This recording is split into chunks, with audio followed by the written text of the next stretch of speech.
today's session, ladies and gentlemen.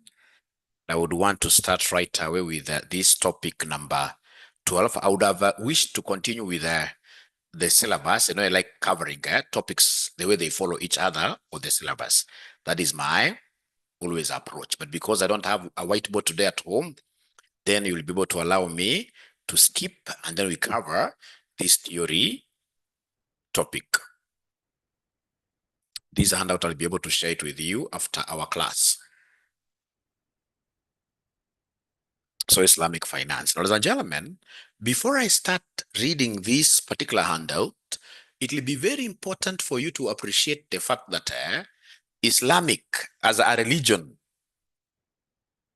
is premised on what we call fairness. Yeah, you'll not get in this case here, most of these Islamic, even the richest people trying to tumble on, trying in this case here to muzzle everything from the poor. If you look at these conventional systems, ladies and gentlemen, for example, you get somebody giving someone 1 million Kenya shillings, and then they tell you that every month, give us 20% interest every month. So month number 1, you give 200,000. This poor man, month number 2 gives 200,000. By the time you're doing the 5th month, you've given this person 1 million Kenya shillings as interest, meaning that his principal amount is still intact. In many cases, in these conventional systems, like the Shylocking systems, you may end up paying interest, which is much higher than even the principal. This man, wherever he is, he doesn't want to work. And that is really something that Islam is really against. Islam is for every individual to sweat. Every individual has to work to earn a living. You cannot have a situation where, for example, your father left you with lots of money, so you have capital here, and then what do you do at the end of the day? You simply keep on lending that money, and then the money works for you. Islam doesn't work like that. Islam is about equity, fairness. And we shall be able to see that really that is the bedrock of Islamic finance. Now, ladies and gentlemen, it's quite a lengthy topic. I'm sure so many guys just take it anyhowly. It has 13 pages in total, but fortunately, most of these pages basically have past paper questions. This is what I like. Past paper questions. Over 10 past paper questions. Once we tackle them, then we'll be very good with this Islamic finance. Ladies and gentlemen, I hereby begin. Justification for Islamic finance. Why in this case here should we go for Islamic finance? Why is it that, for example, Dr. Joshua Ura here is a Christian, but whenever I want a loan, for example, I will go to, I used to go to this great Islamic finance, First Community, but it's not doing very, very well nowadays, but has given me loans severally. So it's a Muslim bank which is open to even Christians. We call them ethical investors. If you're an ethical investor, then go and borrow from these banks and you'll be able to see there is a big difference between their models and our conventional models. Conventional means what? Christianity, banks, UK banks, etc. Justification for Islamic finance. Islamic finance refers to a financial system consistent with the principles of Sharia, Islamic law. It prohibits interest riba, gambling, what we call maisir, and excessive uncertainty, garar, while promoting fairness, transparency, and shared risk. Ladies and gentlemen, if you get anybody who is professing Islamic principles, and then you get this gentleman or lady telling you that they are betting, straight away that is a person who is going against Sharia law. Islam members are not allowed to bet. Gambling is bad. Because for a Muslim, for them to invest, they have to know what are we going to get at the end of the day. And as we're going to see, ladies and gentlemen, most of the investments are asset-based. They don't like buying, in this case here, air. All right. Like when you gamble like that, you're putting your 100 shillings and then you get 30 million because of just a favor chance. No, no, that's against Islamic principles. All right. So justification rationale, the key motivation behind Islamic finance is to ensure that all financial activities are ethical, socially responsible, and compliant within divine law, Sharia. It promotes equity, that is fairness, discourages exploitation, and encourages productive and asset-backed financing. The key thing, ladies and gentlemen, in this case here is what here? It encourages, it discourages exploitation. I have taught so many students of mine who are Muslims. These guys will come and do CP at RCM. Yeah, when you meet them after, say, 8, 10 years, they're pushing very big machines outside here. Yeah, they own buildings. And then you ask them, how did you get to this level? And those of them, of course, who are, transparent, as per what the religion says, they'll tell you, Mwalimu, as we believe in partnerships. Yeah, that in this case here, I got an uncle of mine who is in America. Yeah, and he was able to get us this kind of money and we invested. So even this person who is in America will not be conned because of how Islam works. And in most cases, even their contracts are never documented. Yeah, somebody will be able, they want, for example, to raise a 17-floor building. Maybe there are 17 of them. Yeah, they'll simply say, give us 5 million, 5 million. Everybody give like that. And then everybody will be knowing that this is my floor. So even if this gentleman investor is living in a very, very far away country, every month, if there is rental income coming from that particular building, his portion, he will still get his full amounts. So the level of trust that is in Islam is unparalleled. I've not tried looking at other religions like Jewism, but I know Islam in terms of trust, those guys are way up there. They're way up there. I'm so sure here, even in this particular class, if, for example, we get into some partnership with a ninja here, I don't want to name call out names. But if I give, in this case here, a great ninja, like 5 million Kenya shillings here, and then I tell this ninja, go and invest in this kind of a venture, and then you give me back my money. And of course, in this case here, something on top. On top. In Islam, they don't talk about interest. They talk about partnerships. They talk about profit sharing or even loss sharing. Do you think in this case here that there are chances I will ever get my money back? Please be very honest. If I was to give somebody like 5 million, I like what David is saying there. Yes, without any contract. Are you sure, David, you are honest? Are you sure you are? Let's be honest with each other. Let's be honest with each other. Let's be honest with each other. And I'm not talking about you as an individual, but generally outside here in Kenya, ladies and gentlemen, I want to believe you guys are not honest.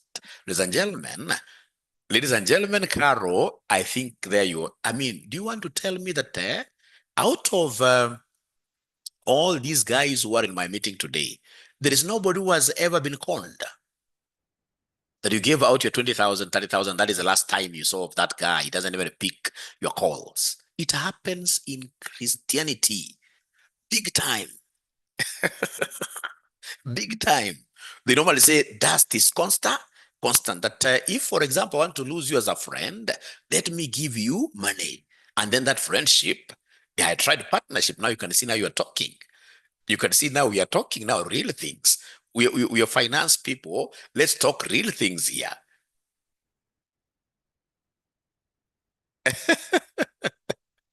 Okay. All right. Even Muslims, if, for example, we have a Muslim here, they also tell you that it's not all of them who are very honest. We still have a small percentage, like 10%, 10%. Yeah, a very small percentage of Islam, also members of Islam, who are not doing very well. But most of them in this case, ladies and gentlemen, they are very, very honest in their dealings. And it's not only honesty in terms of money, even in marriage. Even in marriage, that is why if you look at, for example, the HIV prevalence in all these counties, the northeastern counties HIV is, less than 1%. Less than 1%. Whereas when we look at some counties, I mean, somewhere here, we're looking at a whole more than 10%. Why? Because of what? If it's Islam and you feel that you can manage to have like 4 wives at the same time. Okay. We shall overcome. Yeah. Tabi, yes, I'm telling you the truth. Fortunately for me, I was brought up in a military camp, Nanyuki, 10 engineers battalion, and I even attended madrasa. So I know quite a lot about Islam. Yeah, they allow Christians to open accounts with them. Yes, Caro, they allow. And I'll be able to recommend which one in this case here you shall go for by the end of this session. Okay, great. So we shall overcome. Don't worry, we shall overcome. Don't worry. I know my students, whether now you guys will be members of Islam or even Christians like myself here, after this session, all of us will be able to borrow a leaf from this Islamic Sharia law. Good things we borrow. Yeah, especially this concept of exploitation. You get, like, for example, you are doing very well as a business, earning 10 million, 10 billion, like that, but you're paying your employees 5,000. That your employees in this case here will have to walk from Madare area to industrial area here on foot, of course, simply because they're not doing that because they would want to exercise.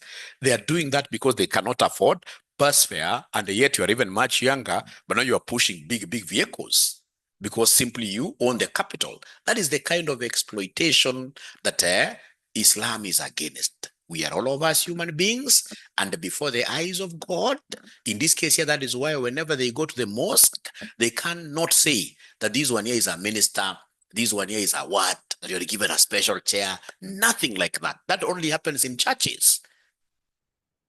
In Islam, you will sit down just like anybody. When in this case here, for example, they are eating, guys, I mean, even before COVID, I mean, it used to be even better before COVID. These guys here would bring what we call a sania. And all of them in this case here would even eat regardless of your status in the economy.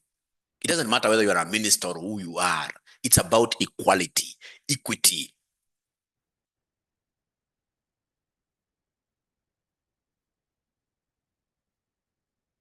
Historical background.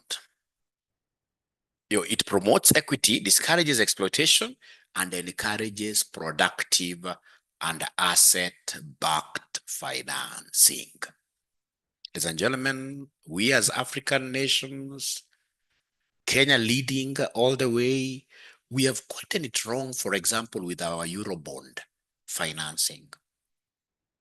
Remember, Eurobond financing is whereby you make use of bonds to borrow from international markets. There is a time in this case here, like over 10 years ago during Uhuru's time, we used to get Eurobond monies, 200 billion, 400 billion one time, I remember. I even remember the late Honorable Raila Odinga coming and saying, no, this money has not come here in Kenya. That this is that amount of money, if it was to land in Kenya, you would even smell it. It's a lot of money. People in this case here told this guy, you are a muganga, whatever. But later on, what happened with the Auditor General? They started telling us that this money was not even coming through central bank. People were opening private accounts outside there. If we were to borrow using what we call sukuk is Islamic-based financing bond. Sukuk, let me write here. Sukuk, S-U, sukuk. If we borrowed all those trillions using sukuk, which are Islamic bonds, I'm telling you, Kenya today would be very rich asset-wise. Because Islamic finance is asset-based. These guys will give you money and they would want to know which asset are you going to invest our money in, because their Sharia law guides them on some assets that they can never put their money in. So then they would give, like, say, for example, 400 billion, and then they would be told that this 400 billion is going to build, for example, this road from me. They must send their people to see to the last coin whether that money is really getting into that road. because their financing is normally asset-based, not like these euro bonds, like the ones we got money from Germany, Britain, in this case here, US, and they never followed. And that is why you see these Bretton Woods institutions like IMF, World Bank, they have really messed these African nations big time. They have given us loans, which they don't even care whether that loan is being used on their intended purpose, loans that will be paid by our great grandchildren. And they're not following because somehow they tend to benefit because of corruption. How do you give somebody who has come with a very good blueprint, feasibility report, that would want in this case here to build this kind of a thing from here to here, and then at the end of the day, don't even follow to see where that asset was really implemented? That's wrong. Islam is not like that. And trust you me, for the last like 10 years, I've always seen it on paper. The government of Kenya, Minister of Finance, always saying that this year we shall go for sukuk bonds. This year we are going to borrow from Muslim nations. I'm telling you, I know that will never happen. Do you know why it will never happen? Your guess is as good as mine. Because most of these loans, whenever they are given out, first of all, there will be kickbacks. Islamic law does not allow kickbacks. Islamic law will follow to see in this case here where their money is going, because their money can never go to brothels. Their money can never go to building, for example, bars. No, that will be haram. And once you engage in an haram project, then you cannot see heaven. Sharia law is really strict. Yeah, Chris, thanks. Yeah. So justification, Islamic finance principles date back to the 7th century, derived from Quran and the Sunnah. Early Muslims practiced profit sharing. This is the best arrangement, where the lender of the money and the borrower, they don't get into interest payment situations. They're partners in business. Yeah, so profit sharing arrangements such as mudaraba and the musharaka. Later on, we shall be seeing mudaraba is basically that kind of an arrangement where a rich man, for example, today, because of my, of course, age and what I've been doing, perhaps I could be rich a little bit richer than some of you, not all of you. There must be a ninja here who is richer than me. So assuming in this case here, for example, I'm a little bit richer than Mohammed. I'm just using that as an example, Mohammed.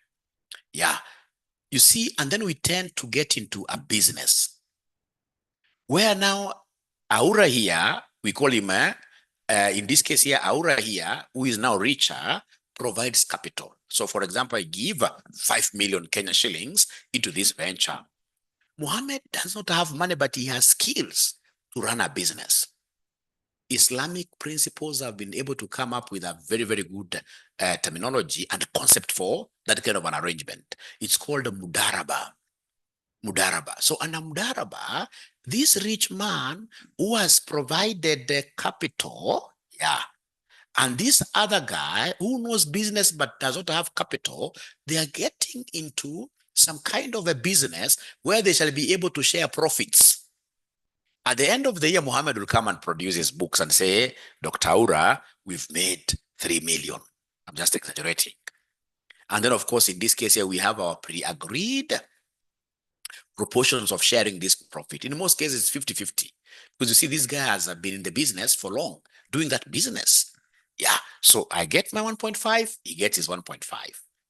Yeah, what will happen in this mudaraba arrangement if, for example, this business was to declare a loss? Islamic is all about equity. Ladies and gentlemen, if we declare a loss in this business, then the rich man, the provider of capital, who in most cases is the bank, absorbs all the loss. The poor man who is running the business there can never absorb any loss, because Islam is not about sinking people, in this case here, with little means, even down further. No. So somebody who has got big shock absorbers, you take the entire what year, you take the entire loss. It's called mudaraba. And then we have musharaka from Kiswahili word kushirikiana. So under musharaka, the rich, not even rich, these two partners, A, B, each one of them will provide capital.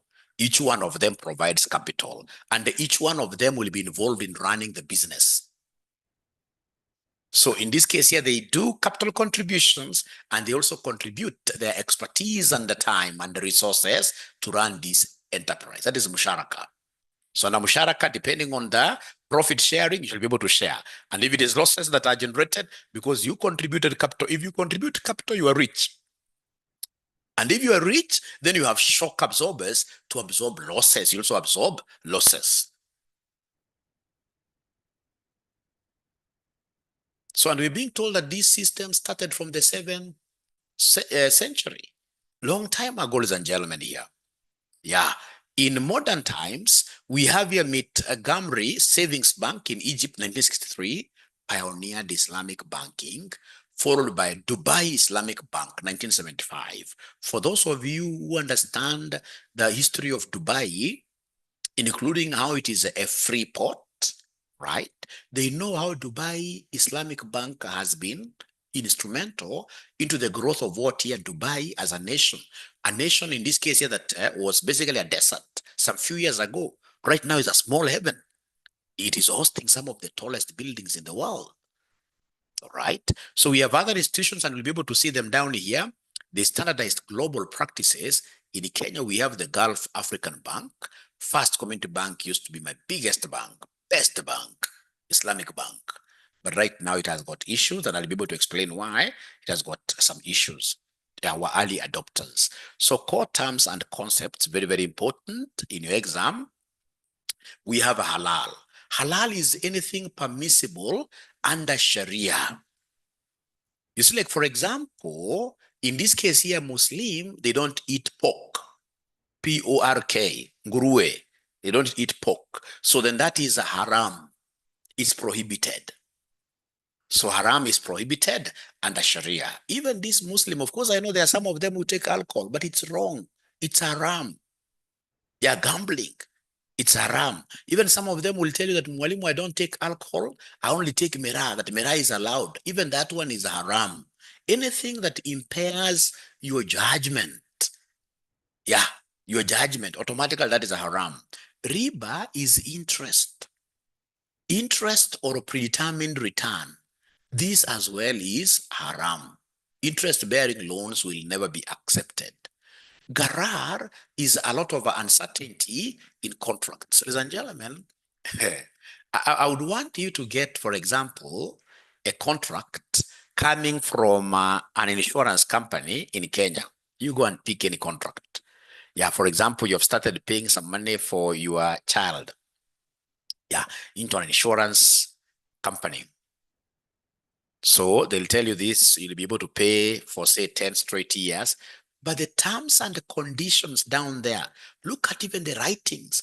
They write those things in a way that, I mean, you will not be able to read everything there and then. That is against Muslim principles. If you go to any takaful, they call them takafuls. I have one takaful. Their terms and conditions, ladies and gentlemen, are written on the very, very same font that all these other good things that they would want you to see are written in. Takaful. Let me write here, takaful is an Islamic-based insurance companies. Takaful. Takaful, like that. Takaful, like that. Yeah, because Islam is all about transparency. We don't want to hide anything, and then we come to bring these things later when you default. Islam is all about, even in Islam, let me tell you something, because I've really dealt with a lot of Islamic finance products. I mean, you see, like, for example, how you go to borrow a loan, say from a bank. I won't name them outside of this conventional bank. Let me call them conventional banks. These guys will push you. They have given you like booklets like this. Yeah, they don't want you to even get to see. First of all, those writings and the conditions and the terms, those writings are too tiny. But that notwithstanding, again, they would want you, like, say, 30 minutes to even see those wakilis, lawyers telling you, I mean, we have other issues. You just sign. Islamic contracts, those guys will give you contracts. Go with these at home. Read them. Take like even a whole day, depending on your emergency and urgencies. Take a whole day, take a week, take a month, and then you come back. You come back when you have understood everything. Because Islam is about transparency. Transparency. There are no much uncertainties. No much uncertainties. They try to reduce uncertainties as much as possible. That is a concept of garar. Yeah, uncertainty in contracts here, where basically they'll do what we call short selling. Yeah, they have like most of these conventional banks, they will ensure that they hold the bigger side of the stick, and then you are holding the smaller side because now of what? Yeah, that exploitation. They would want to milk you dry to your deathbed. Very, very bad. That is against Islam. That's against Islam.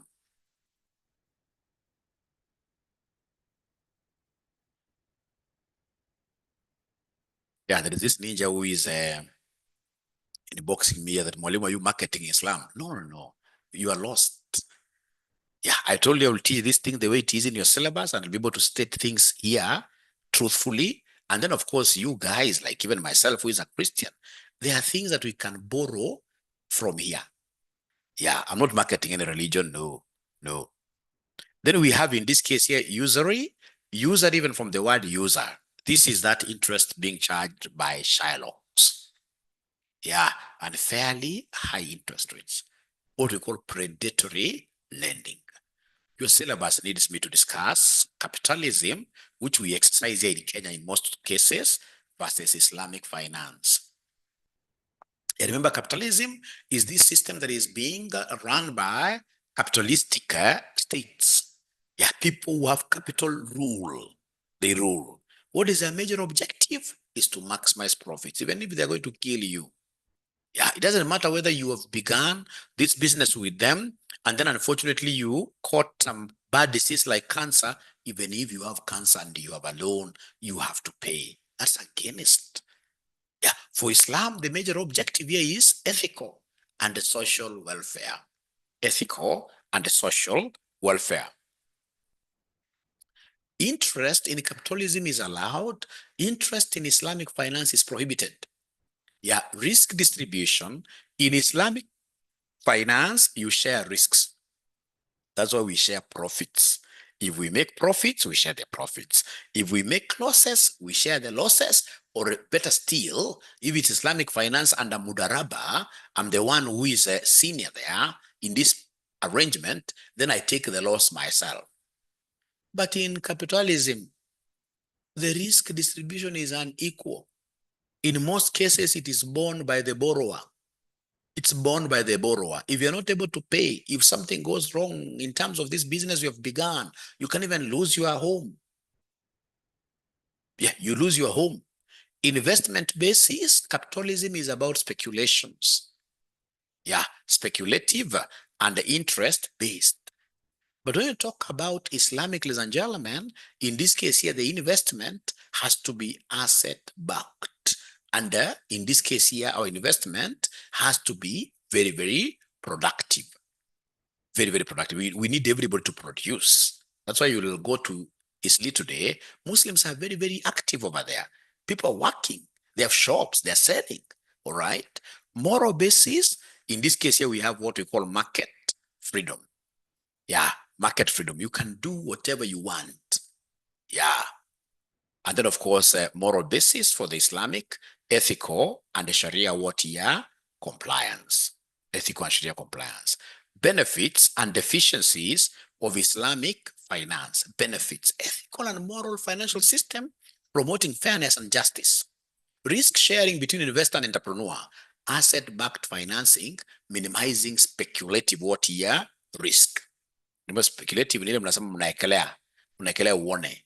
No. Here, ladies and gentlemen, under Islamic, as we give you our money, in this case, you would want to know which asset are you going to buy with this money. It's asset-backed. Financial inclusion for Muslim and ethical investors. Remember, before these Islam banks came on board, Muslims in this case here were not opening accounts easily.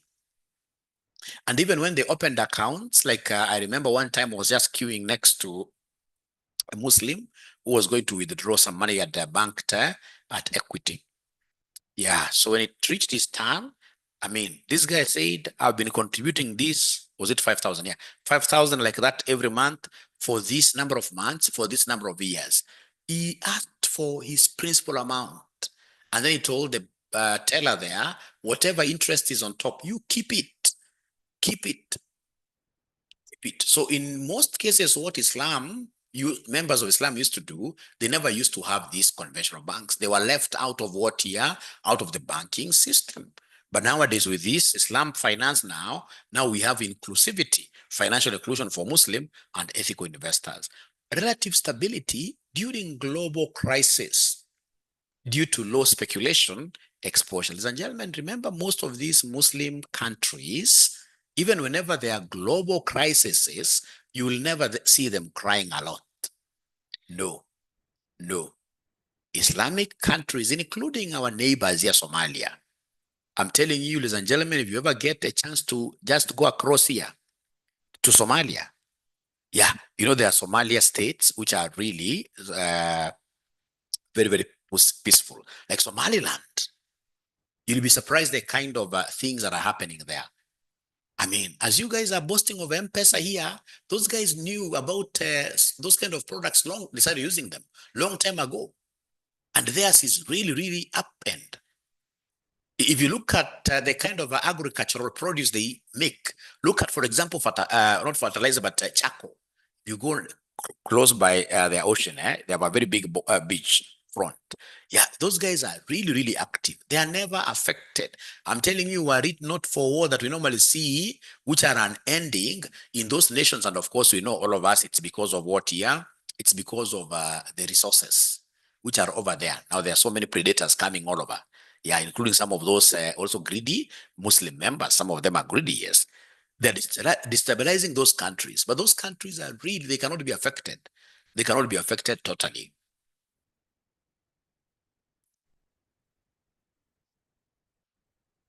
All right. So they are relatively stable.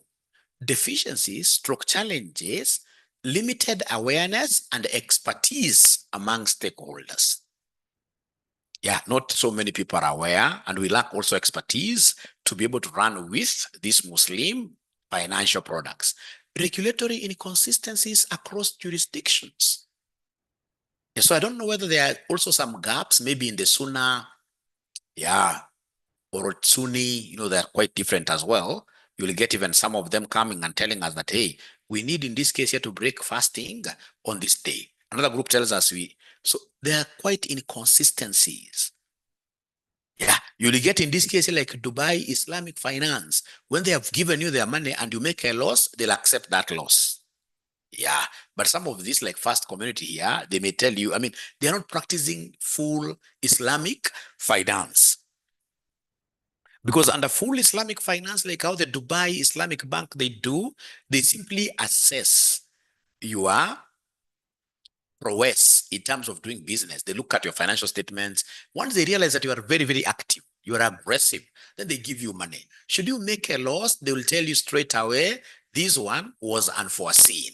And because in this case it's Mudaraba, then the bank will be able to take full responsibility for the loss. So they only do screening. Are you a good businessman? If you're a good businessman, then they give you the ball. They tell you, run with it, run with it, run with it. So we have here regulatory inconsistency across jurisdictions, limited product diversification compared to conventional finance. So you get, for example, the Muslim finance, as these other conventional finance systems, we happen to be having products like money market funds, MMFs. Islams, they don't have those. So their products are still what? Yeah, very limited. Higher transaction costs due to compliance requirements. I mean, there are people who come there and, I mean, so as you borrow, the initial cost is a bit higher. Liquidity management constraints in interbank markets. We have what we call interbank markets. Ladies and gentlemen, every evening, we know that banks are required here to return. Yeah, nowadays it has become quite easy. They're supposed to be taking whatever excess amounts they have in their banks to central bank. Yeah, for overnight storage. Nowadays, at least the law has even been eased a little bit for these banks. So assuming, and then of course they had a minimum. They had the minimum amount required there to be deposited. Yeah. So then they would engage into what we call overnight lending. If, for example, you are short of the money that is needed, then another bank, it's a bank market, another bank gives you money and then you provide interest. Now you see, the Islamic banks, they are few. They'll not be able to do that overnight lending between themselves. So they may want, in this case, to collaborate with these other conventional banks. But now remember, the conventional banks would want interest. So really that limits them. That limits them big time. So you may forget about so many things, but don't forget about awareness. Not very many people are aware about these Islamic products. There are regulatory inconsistencies. Their products are fewer, higher transaction costs, and then we have liquidity management because of what here interbank markets. Then we have principles underlying Islamic finance. Prohibition of riba, interest. Money cannot generate more money without effort. We want everybody to work. Like myself, I'm working here, I'm teaching here. I will not be happy that, for example, I inherited from my father, like say 500 million, and then mine is simply to start hawking that money as other people work for me. Then that automatically means that we are slaves. Just like these Bretton Woods institutions like World Bank, how they're giving these African nations money, and now we are sweating to repay back. That is modern slavery. Yeah, prohibition of haram investments and lawful, excluding, yeah, the Sharia law excludes alcohol, gambling, pork, etc. The other biggest principle of Islamic finance is ethical and socially responsible investing. Supports community development. Community development. Yeah, risk sharing. Parties share profits and losses fairly. Then we have asset-backed financing. Transactions must involve tangible assets. In Islamic finance, every financial transaction must be linked to a real, tangible asset, such as land, vehicles, machinery, or commodities. This ensures that financing supports productive economic activity and not pure money for money speculation. What happens in these other banks, ladies and gentlemen, you even get a ninja here who simply goes to Equity Bank and they're able to get a million Kenya shillings. Yeah, and then they don't even follow to see whether you're going to invest in these assets, in any asset. They simply give you a million. And because most likely some of us, this is the first time we are getting this a million in our hands, what will happen? You will get yourself in this case here that all these coins flew away off your hands. You even never got to handle them very, very well. All those coins flew away. The next time you're waking up, you have a loan to pay. That is against Islam principles. Financial transactions under Islam, lending, they would want you to give them an asset, show them an asset. Tell them I want to buy this vehicle and why. And why. That is why most of these Islam members, they start owning assets quite at an early stage. And once in this case here, you are able, ladies and gentlemen, to have some of these assets at a very, very early stage, then you will be good to go. There are things you need to do when you are young. There are things you need to do when you are young. Are we together? I will share. Yes. Sorry, I'll share.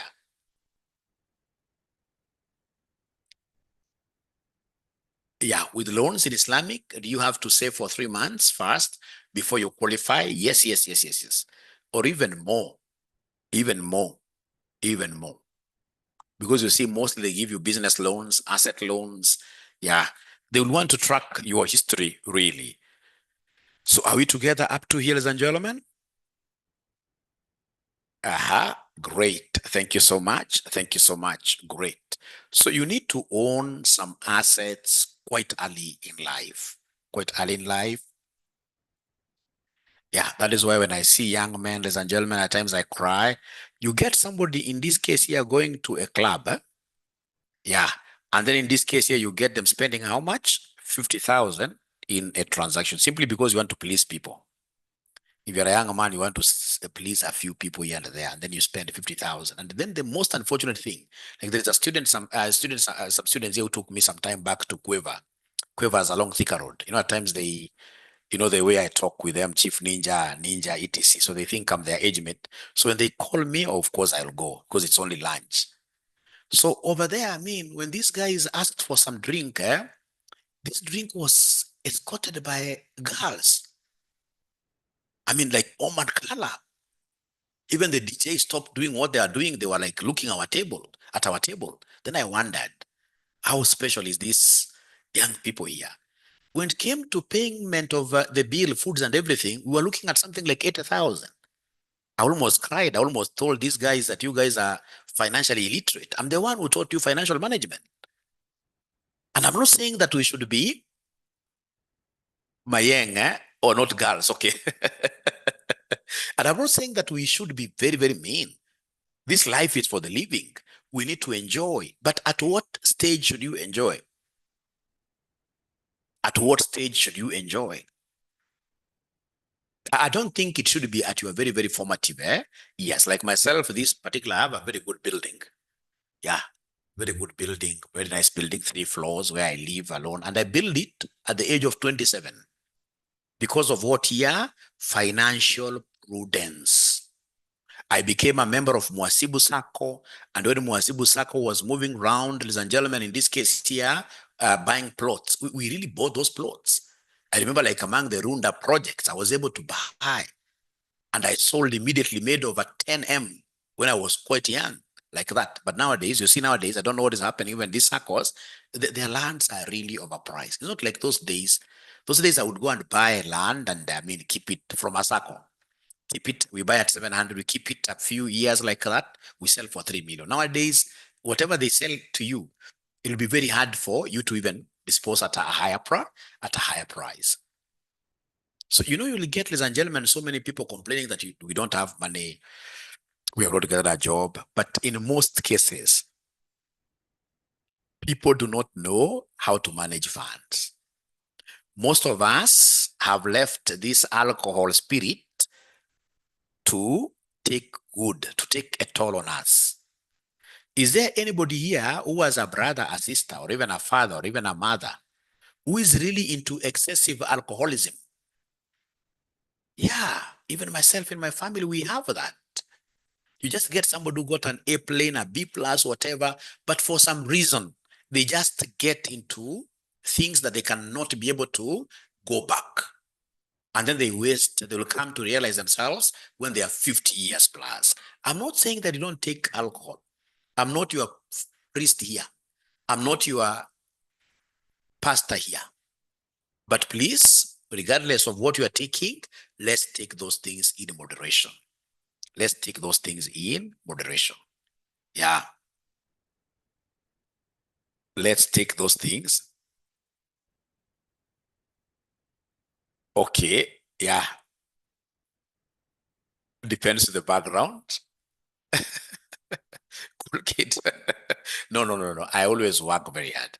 Have you ever seen somebody, you see, like me, for many years, I don't have a weekend. Like now I have these classes today, I'll be having these classes tomorrow. All my evenings are really booked. And then of course, the other thing that helped me, you know me, I got good jobs very early. I worked with this company called Arrow. Also search for it. It's a Swedish organization for many years. And over those many years, my salary used to be over 1 million shillings, over 1 million shillings every year. Until I realized, hey, this RCM has peaked. This RCM now has over 3,000 students. Now we're about 4,000. Let me now jump from there. I come and manage RCM 100%. So also you have to be very aggressive at a young age to get jobs with these multinational companies. They pay very well. They pay very well. But you must work very hard. You must work very hard. You must work very, very, very hard.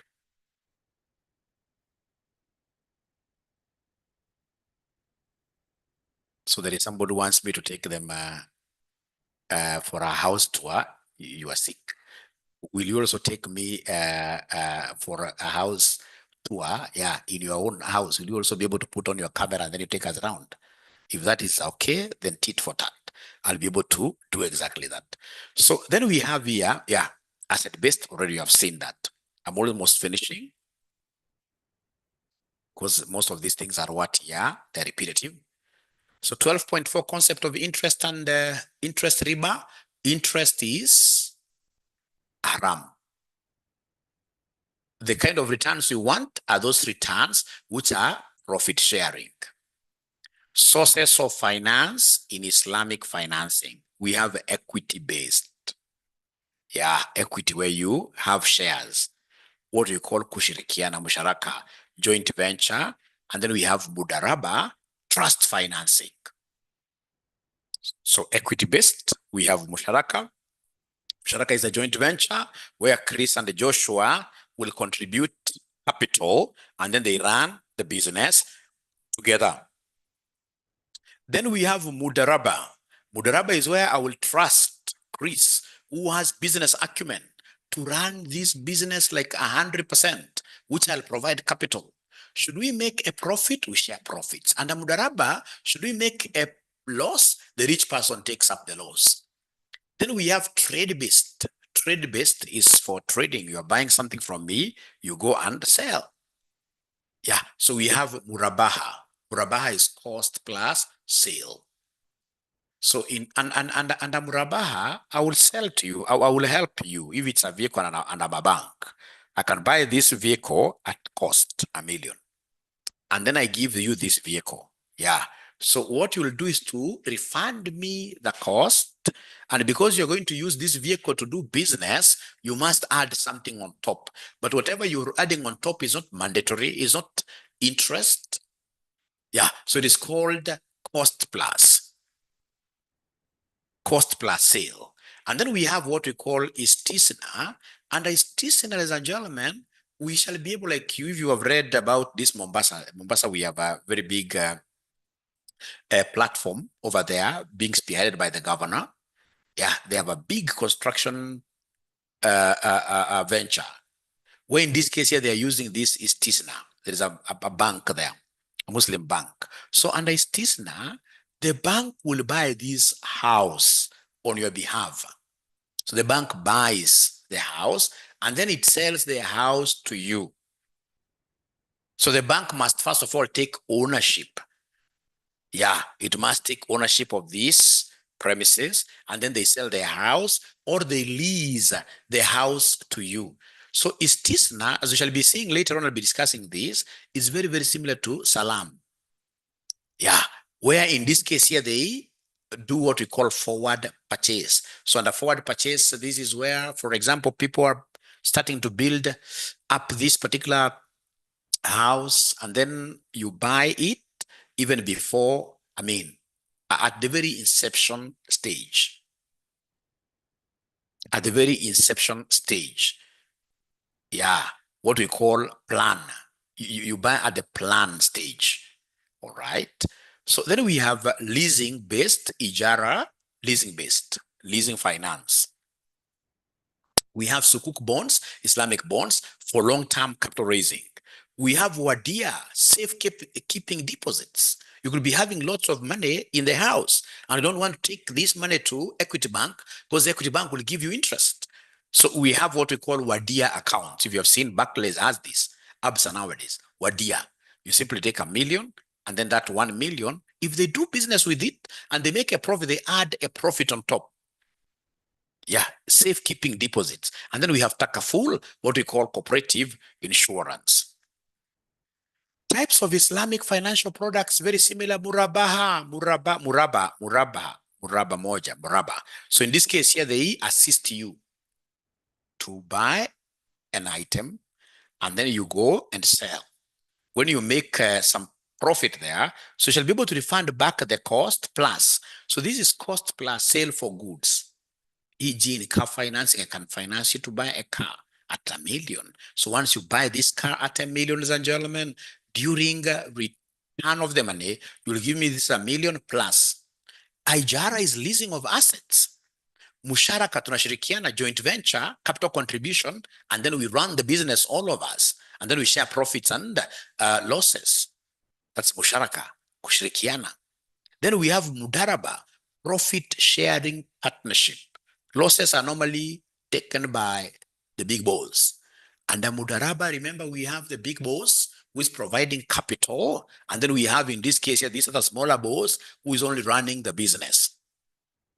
Yeah, should we make a profit out of this business venture? We share profits. Should we make a loss? The big boss, the one who provided capital, takes up the loss in full. Sukuk, Islamic bond backed by assets. Takaful, cooperative insurance model. Wadia, safe custody deposit account. Istisna and Salam, pre-production or agricultural financing. Pre-production. So we are able to buy these things in advance for you. We are able to produce them in advance for you. And then, of course, if it's agricultural finance, like we have Kericho. Kericho right now, all these farmers who have got tea, yeah, they're able to get into what we call salam. It's called salam, wanakusalimia. So under salam, if for example, you know, you'll be getting a bonus of $1 million, you can easily go to this bank and tell the bank, hey, I'll be getting a bonus of $1 million. They salimia, you pay me something, give me a loan in advance. Give me a loan in advance. Of course, they won't give you $1 million exactly, can give you like 300, 400, like that. So istisna and salam, pre-production or agricultural financing. Great. I can see chats here. Yeah, please feel free to chat. Feel free to chat. Yeah, UN bodies, yes, very good. Oh, mentor kuna wivu, eh? No, but that's very wrong. Yeah, we got very good mentors like myself in this case here. I had Dr. McPhee. Yeah, nowadays he's really old. Yeah, this guy was able to tell me that as you're doing civil engineering, be doing CPA by the side. After I finished CPA, no, even before that, he also told me that for you to be able to command the world, you must be very good in Excel. That is why up to date, actually, that's how I got my job at Arrow. There are very, very few people who can manage this Mwalimu here in Excel. I'm able to do financial models. Like I did one for this insurance company that I would not name because that time I was working for Arrow. Yeah, for IFRS 17. A model where basically they come and put in premiums and put in a few things. You've been able to configure this, for example, if it is rent inside there, many, many things. So that at the end of the year, it'll only be about pressing the button. Pop, they have their P&L, they have their statement of financial position, like that. So Excel is really, really good. So after I finished CPA, told me now you cannot be a local champion. You must strive in this case here to be an international champion. Do ACCA. So I did ACCA like that. So yeah, mentorship works a lot. Mentorship works a lot.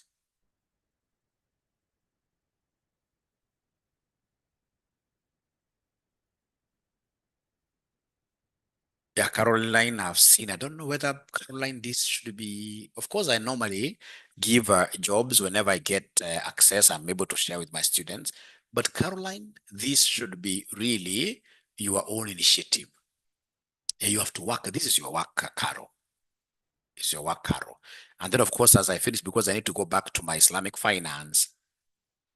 When did I do my CPA? I started teaching at Visions in 2001 when I was in CPA section 4, because I'd done my civil by then, section 4. So I was very good in QA. So I started teaching my fellow students, and then I was ahead like that. So I finished around 02, yeah, 2002, when I was still teaching. When I was still teaching, yeah.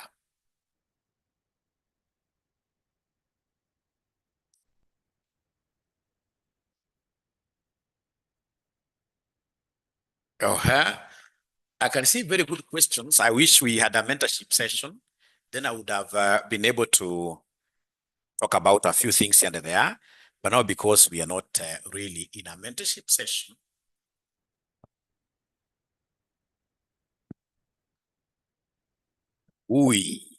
Help, disaster.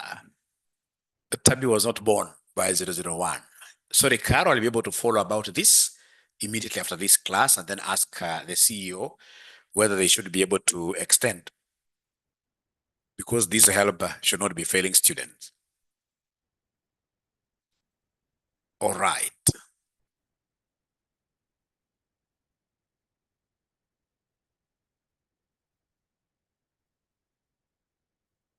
All right. We shall overcome. Sorry for that. We shall overcome. Okay, good. So let's continue.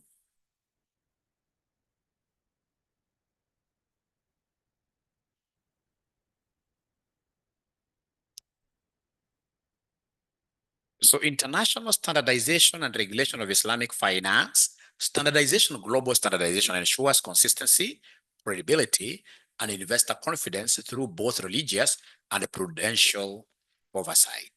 So these one you're not supposed to master them really too much, though.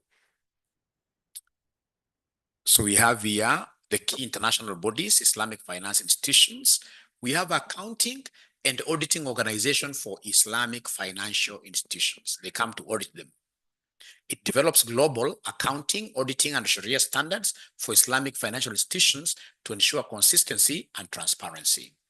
Then we have this IFSB, Islamic Financial Services Board, issues prudential and supervisory standards similar to the Basel rules for Islamic banks, insurance, and capital markets. We have International Islamic Financial Market, promotes standardization of Islamic financial instruments, especially sukuk and liquidity management tools. This is important for you. Islamic Development Bank provides Sharia compliant development financing for infrastructure, education, trade among member countries. Then with your permission, I'll be able to go to these past papers. Past paper questions. We start with April 2024, question number 5A. Would you want us to take a little break, a short break? 5 minutes? And then we come back, and so if it's 5 minutes, then we shall come back at exactly 9:23. 9:23. It's important, yes. It's important, yes.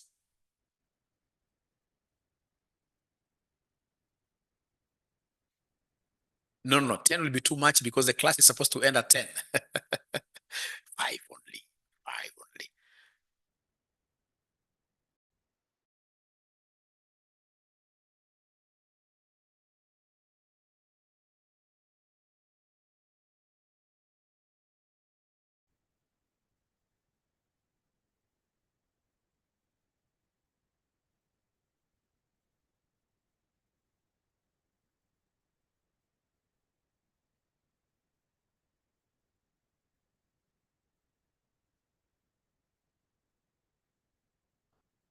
So you can see, like, for example, April 2024, question number 5A, examine 2 ethical issues that need to be adhered to in the marketing of Islamic products and services.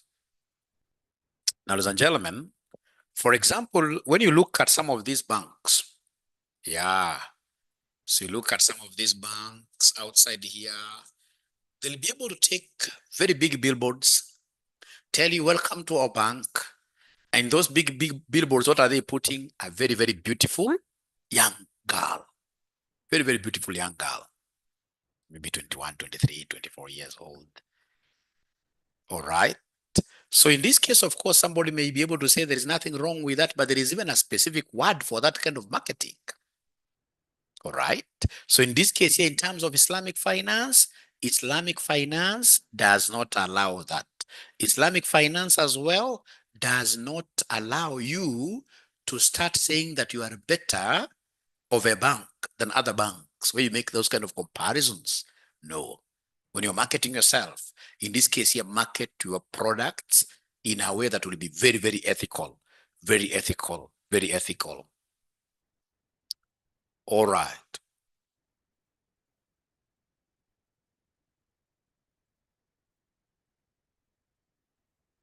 So you can see avoidance of seductive or misleading marketing. Marketing materials must not use seductive, deceptive, or immoral content that can lead to unethical behavior. Example, an Islamic bank cannot advertise on platforms promoting nudity, gambling, or alcohol. That's bad. So it is this concept of misleading. You can imagine, like, for example, we have some of these brewing companies making this kind of adverts that if you would want to stand tall, if you would want to become taller, drink this and this. If you want micro power, we know there is nothing like micro power in those products. And you and I cannot be misled by those kind of statements. But what about our kids? A kid in this case here is very short. Yeah. And then, of course, they're around Form 2, Form 3. Trust you me. When they keep on hearing that kind of a statement, one day they will try. Those are the kind of advertisements that Islamic finance does not allow. They're deceptive. You can't tell me that when I drink this, I become taller, knowing that you will not. You're cheating. That's not marketing.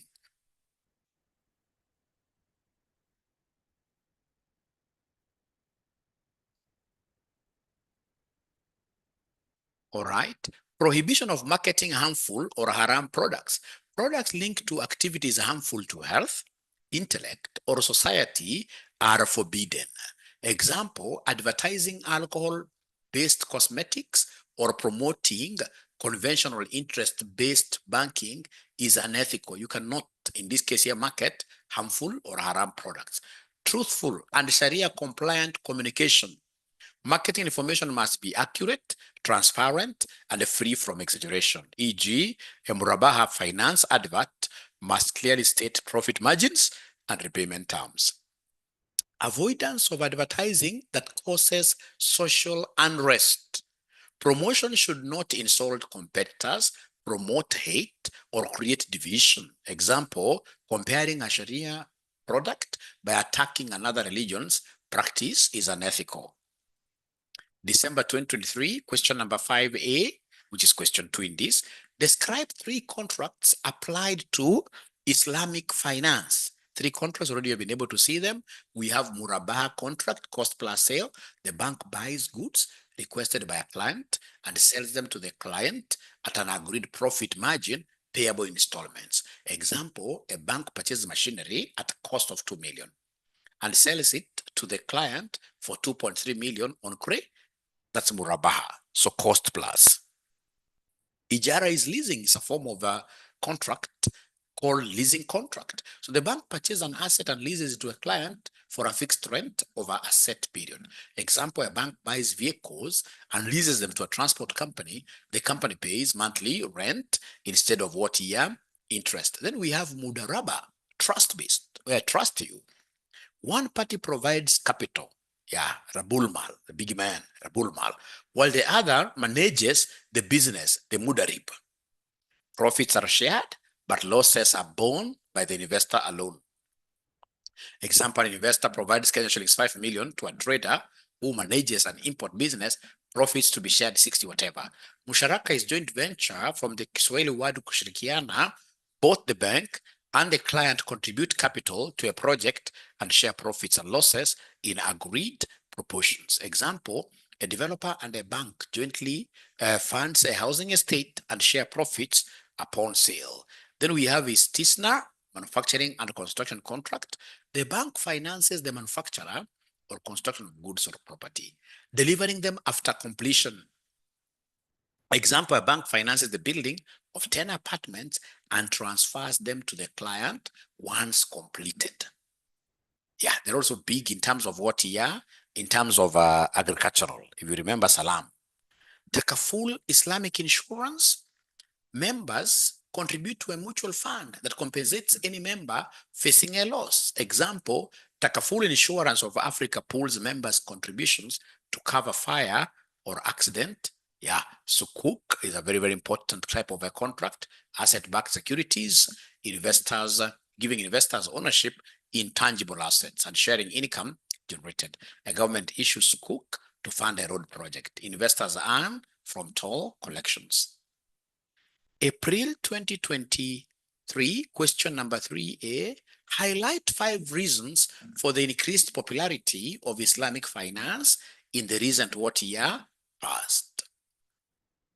Yeah, like myself, I've always been taking loans from, First Community, leaving these giants outside here. One of the things that will always make me go to these Islamic banks, they listen.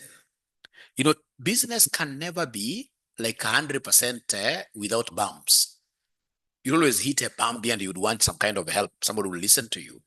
Most of these conventional banks, you fail to pay,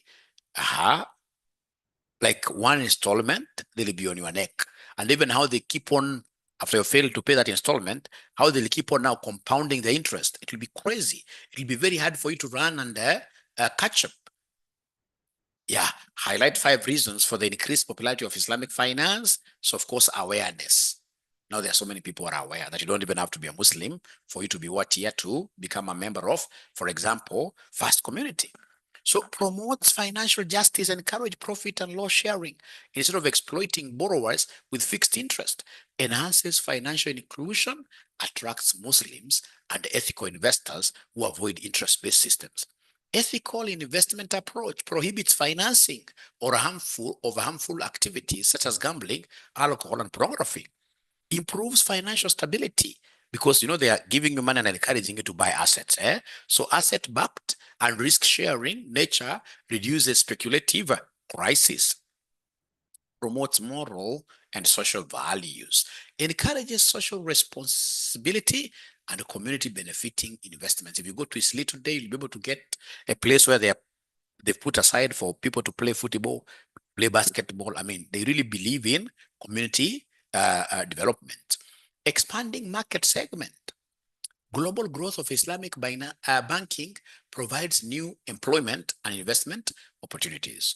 August 20, I can see chats here. Please always feel free to ask questions. Yeah, like now this one, yeah. Judy, thank you so much. This is really misleading that Red Bull got you wings. So a young man can be misled. This is deceptive marketing. Yeah, like Johnny Walker, yes, Kevin. I see now you can easily pick these deceptions from out there. All right. So August 2022, because I just want to answer all the Islamic questions. Yeah, explain 4 sources of finance as used in Islamic finance. You see, sources are the same as contracts in finance. They're the same as what here types. So same, Udaraba, Musharaka, Murabaha, Ijara, Sukuk, finished. If you also wish, you can add this tisna, salam, etc. December 2022, question number 5B, discuss 3 activities that are prohibited under Islamic finance. We have riba, investing in Islamic, or rather haram activities. Those are non-Islamic, they are haram. Yeah, investment in haram activities like alcohol, gambling, pork, or adult entertainment, those are prohibited. Speculation and uncertainty, garar and maisr. Excessive risk, speculation, or dealing in items not owned is forbidden. Yeah, question number 5, April 2022. Explain 2 differences between conventional finance and Islamic finance. This already we have done. So we have, for example, interest. Islamic finance prohibits this. Oh, these are the banks, conventional banks. They love interest crazily. Investment restrictions in Islamic finance will be prohibited from investing in haram industries, e.g. alcohol, gambling. In this case here, the other one permits all investments. I even believe illegal, but for the books, permits all legal investments. Ownership. You cannot sell what you do not own. That's a rule in Islam. You cannot sell what you do not own. Yeah. So conventional financing allows sale of unowned assets. Ladies and gentlemen, in Islam, you'll even realize that, it's very, very difficult for them, for example, these banks here to even engage auctioneers. Islam, once in this case here, you're not able to pay back your loan, these guys will even go to the community asking, in this case here, like your cousins, etc. Before they go to auctioning, it takes, that's not the asset really. This asset belongs to this guy. This guy has been able to pay up to 80%. We can't snatch this asset from him because of just 20%. Are there people who are willing to stand with this gentleman, giving him more time, even including adding them loans to be able to get their business is up? They really look at so many things. So in Islam, you cannot sell what does not belong to you. Yeah. Even for example, like when you want to buy land, like say in some of these Islam area where there are so many Islam, Even if they have agents, it will be very hard for an agent to discuss with you like the house is his. No. The agent will introduce the owner at a very initial stage simply because they also know that once you buy, then in this case, there is no way that very initial agent will be shortchanged. But for the Christians model, then automatically you will get, crazy. Yeah, allows sale of unowned assets, e.g. what here, for example, the auctioning process. Yeah, we have agency. Agency is big in conventional finance. September 2021, question number what here? Question number 4B. Examine 4 challenges of Islamic banking. We had already discussed this. Limited product range, fewer instruments than conventional banking due to Sharia restrictions, shortage of skilled professionals, few experts trained in both finance and Sharia, high transaction costs, compliance, documentation, and legal approval, increased costs, lack of global standardization, different interpretations of the Sharia costs, inconsistency, regulatory challenges. Most legal systems are designed for conventional banking. May 2021, question number 4A. Explain the following concepts in the context of Islamic finance. Takaful is all about insurance, cooperative insurance, where members contribute to a common pool to protect one another from loss. Example, members contribute to cover fire or accident losses. They want us to explain riba. This is interest, which is prohibited. Yeah, mudaraba financing. This is where we have, ladies and gentlemen, two parties coming together. One, in this case here, there are bullman, who has money contributes capital. Yeah. And then the other one, Mudalib, is able to run the business. Should they make a profit, then they share. Should they make a loss, there are Bulmal, takes up the entire loss. So a partnership where one party provides capital and another provides expertise. Profit shared as per agreement. Example, investor funds, a business run by a skilled trader. Then we have murabaha. So in this case, it is cost plus something. Muraba moja. Cost plus sale, where the bank buys an asset and sells it to a client at a profit. Then November 2019, question number 4, as I finish, describe 3 common financial products provided by Islamic finance institutions, citing how each product differs from that provided by non-Islamic finance. Yeah, which products are these? These are the mudarabas, remember. Yeah, so we have mudaraba profit sharing. Yeah. Bank provides capital to an entrepreneur who manages a project, profit shared, losses borne by the financial. Difference in conventional banking, you are given a loan, which will earn interest regardless of the performance. Musharaka equity partnership. So under Islam, bank and the client contribute capital and share profits and losses. Difference, conventional banks lend money with interest, not shared risk. Yeah. Then we have Murabaha cost plus. Bank buys an asset and resells it at a profit to the client on deferred payment. Difference, conventional banks issue loans with interest. No asset transfer occurs. No asset. Ours, conventional banks, we give you a loan with very strong covenants. Yeah. Because us, we only want interest. November 2018, question number 5A. I'm moving with speed, but I want to believe you guys are able to follow. Are we together really? Because I've already covered the entire thing. Are we together really? Great. Thank you so much. So highlight 4 circumstances under which investors might find it suitable to use an Islamic equity. Where in this case here, you'll be able to bring in an equity partner who is an Islam under these Islamic products. Yeah. So then if you're looking for that, what are the circumstances? Yeah, when pursuing long-term investment goals, when you bring in an equity holder who is an Islam, these guys will be in this business for the long term. Trust you me. There are people we have done business with. These guys, they give in their money today, tomorrow they start asking you, that's not Islam. Yeah, then go for Islamic equity if you are seeking for Sharia compliant investments. When desiring capital appreciation over time. Somebody will be able to grow together with. If it's land you've bought, wait, long term for this capital to appreciate. When wanting foreign investment exposure, while adhering to Islamic principles, especially when this Islamic equity is coming from a different country. May 2018, question number 4A.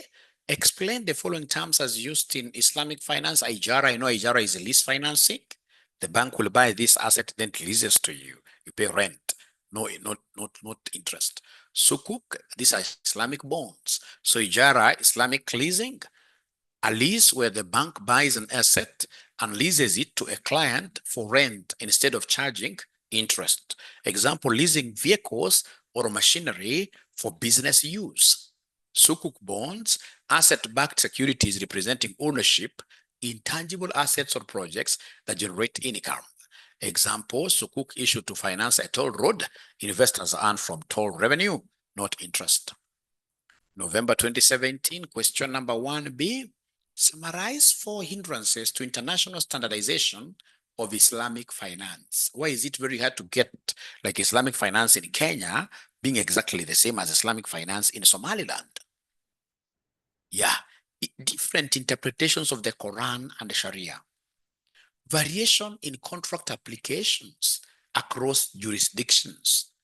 Differences in acceptable practices, e.g. Islamic windows in conventional banks. Linguistic and cultural differences. You must have heard of Shia Sunni. Yeah, Shia versus Sunni interpretations and terminologies. The languages, how they're being interpreted will really be very different. Cultural differences.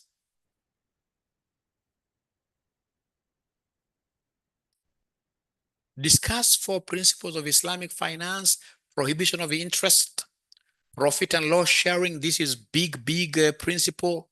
Money as a medium of exchange, don't sell money. Money is never a commodity. Money cannot generate money by itself. Money is just a medium of exchange. Don't tell me that I'm selling to you this 1,000. When you return it as 1,200. Don't treat money as a commodity. Avoidance of haram activities provides financing and prohibits financing and lawful activities, e.g. gambling, alcohol. Elimination of uncertainty, garar. Contracts must be transparent and free from speculations like that. And now that marks the end of my class, ladies and gentlemen. I will want to share this handout with you now before you leave. Caroline, I doubt. Because like First Community, the guys who used to serve me for sure weren't Christians. But is there any harm by you trying, reaching out to them? No harm. No harm whatsoever. No harm whatsoever. No harm whatsoever. Actually, in the spirit of them also including other communities, you can go to them like this and they hire you.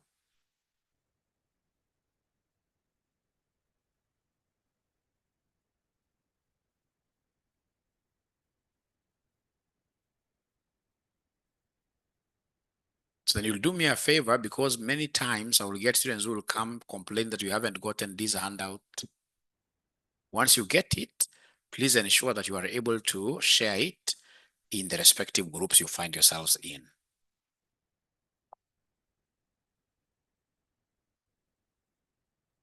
Otherwise, we shall overcome. Everything is okay.